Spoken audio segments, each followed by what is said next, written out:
ವೈದ್ಯೋ ನಾರಾಯಣೋ ಹರಿ ಅಂತಾರೆ. ಅಂತಹ ಒಳ್ಳೆ ವೃತ್ತಿಯನ್ನ ನಕಲಿ ಮಾಡಿದ್ರೆ ಏನಾಗುತ್ತೆ ಜನರ ಜೀವದ ಕತೆ. ಇದಕ್ಕೆ ಸಂಬಂಧಪಟ್ಟಂತೆ ಒಂದು ರಿಪೋರ್ಟ್ ಇದೆ, ನೋಡ್ತಾ ಹೋಗೋಣ.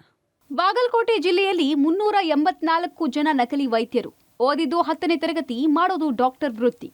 ಬಾಗಲಕೋಟೆ ಜಿಲ್ಲೆಯಲ್ಲಿ ನಕಲಿ ವೈದ್ಯರ ಹಾವಳಿ ಹೆಚ್ಚಾಗಿದೆ. ನಕಲಿ ವೈದ್ಯರ ಅಚಾತುರ್ಯಕ್ಕೆ ಒಂದು ಜೀವ ಬಲಿಯಾಗಿದೆ.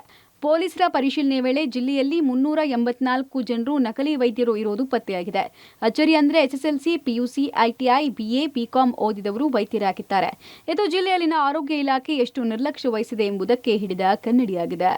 ಎಲ್ಲೆಲ್ಲಿ ಎಷ್ಟೆಷ್ಟು ನಕಲಿ ವೈದ್ಯರಿದ್ದಾರೆ ಅಂತ ನೋಡುವುದಾದ್ರೆ, ಜಮಖಂಡಿಯಲ್ಲಿ 60 ಮಂದಿ, ಬೀಳಗಿಯಲ್ಲಿ 39 ಮಂದಿ ನಕಲಿ ವೈದ್ಯರು, ಮುಧೋಳದಲ್ಲಿ 37 ಮಂದಿ ನಕಲಿ ವೈದ್ಯರು ಇರುವುದಾಗಿ ಪತ್ತೆಯಾಗಿದೆ. ಕಲಾದಗಿಯಲ್ಲಿ 29 ಮಂದಿ ನಕಲಿ ವೈದ್ಯರು ಇದ್ದಾರೆ ಎನ್ನಲಾಗಿದೆ. ಈ ಆತಂಕಕಾರಿ ಮಾಹಿತಿ ಪೊಲೀಸರ ಕೈ ಸೇರಿದೆ. ಅಲ್ಲದೆ 50ಕ್ಕೂ ಹೆಚ್ಚು ಜನ ಬಿಎಂಎಸ್ ಓದಿದವರು ಆಲೋಪತಿ ಚಿಕಿತ್ಸೆ ಕೊಡ್ತಾ ಇದ್ದಾರೆ. ಒಟ್ಟಾರೆ 384 ಜನ ನಕಲಿ ವೈದ್ಯರ ಪಟ್ಟಿ ಸಿದ್ಧ ಆಗಿದೆ.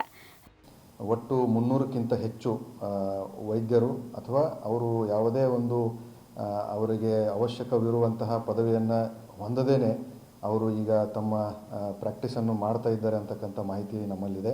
ಆ ಮಾಹಿತಿಯನ್ನು ನಾವು ಈಗ ಜಿಲ್ಲಾ ಆರೋಗ್ಯ ಅಧಿಕಾರಿಯವರಿಗೆ ನಾವು ಈಗಾಗಲೇ ನೀಡಿದ್ದೇವೆ. ನಮಗೆ ಬಂದಂಥ ಮಾಹಿತಿ ಪ್ರಕಾರ ಇವರು 7ನೇ ತರಗತಿ ಓದಿದ್ದಾರೆ, ಕೆಲವರು SSLC ಮಾಡಿದ್ದಾರೆ, ಕೆಲವರು PUC ಮಾಡಿದ್ದಾರೆ, ಕೆಲವರು BMS ಮಾಡಿದ್ದಾರೆ. 20 ಪೊಲೀಸ್ ಠಾಣೆನಲ್ಲಿ ಟೋಟಲ್ 300ಕ್ಕಿಂತ ಹೆಚ್ಚು ಜನ ಈ ಥರದ್ದು ಮಾಹಿತಿ ನಮಗೆ ಬಂದಿದೆ. ರಬಕವಿ ಬನಹಟ್ಟಿ ತಾಲೂಕಿನ ಮಹಾಲಿಂಗಾಪುರ ಪಟ್ಟಣದ ಕವಿತಾ ಅನ್ನೋರು PUC ಓದಿದ್ದು ಗರ್ಭಪಾತ ದಂಧೆ ಮಾಡ್ತಾ ಇದ್ರು ಅನ್ನೋ ಮಾಹಿತಿ ಸಿಕ್ಕಿದೆ. ಜೂನ್ 18ನೇ ತಾರೀಕು ಜಮಖಂಡಿಯಲ್ಲಿ ಸುರೇಖಾ ಚರಕಿ ಎಂಬ ನಕಲಿ ವೈದ್ಯೆ ತಗಲಾಕೊಂಡಿದ್ದಾಳೆ. ಈಕೆ ಆಸ್ಪತ್ರೆಯಲ್ಲಿ ಗರ್ಭಪಾತ ದಂಧೆಗೆ ಬಳಸುವ ವಸ್ತುಗಳು ಸಿಕ್ಕಿದೆ.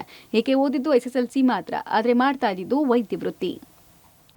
ಇವತ್ತು ಜಮಖಂಡಿಯ ಕುಂಬಾರ ಗಲ್ಲಿಯಲ್ಲಿ ಸುರೇಖಾ ಚರ್ಕಿ ಅಂಥೇಳಿ ಸುಮಾರು 60 ವಯಸ್ಸಿನ ಮಹಿಳೆ ನಕಲಿ ವೈದ್ಯೆಯಾಗಿ ಪ್ರಾಕ್ಟೀಸ್ ಮಾಡೋದ್ರ ಬಗ್ಗೆ ಒಂದು ಮಾಹಿತಿ ಬಂದಿತ್ತು. ಸೊ ಅದನ್ನು ನಾವೀಗ ತಕ್ಷಣಕ್ಕೆ ಅದನ್ನು ನಾವು ಸ್ಥಗಿತಗೊಳಿಸಿ ಆ ಒಂದು ಈ ಪ್ರಾಕ್ಟೀಸ್ ಮಾಡ್ತಕ್ಕಂಥ ಕೊಠಡಿಯನ್ನು ಈಗ ಸದ್ಯಕ್ಕೆ ನಾವು ನಮ್ಮ ಕಸ್ಟಡಿಗೆ ತೊಗೊಂಡಿದ್ದೀವಿ. ಮತ್ತು ಈಗ ಈ ವಿರುದ್ಧ ನಾವು ಈಗ KPME ಕರ್ನಾಟಕ ಪ್ರೈವೇಟ್ ಮೆಡಿಕಲ್ ಪ್ರಾಕ್ಟೀಸ್ನರ್ಸ್ ಏನು ಕಾಯ್ದೆ ಇದೆ, ಆ ಕಾಯ್ದೆ ಅಡಿಯಲ್ಲಿ ಒಂದು ಪಂಚನಾಮೆ ಆಗಿದೆ. ಅದರ ಅಡಿಯಲ್ಲೂ ಕೂಡ ಕಾನೂನು ಕ್ರಮವನ್ನು ಆರಂಭಿಸ್ತೀವಿ.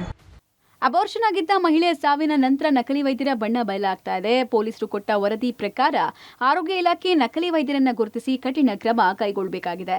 Ravi Hallur, public TV, Bagalkot.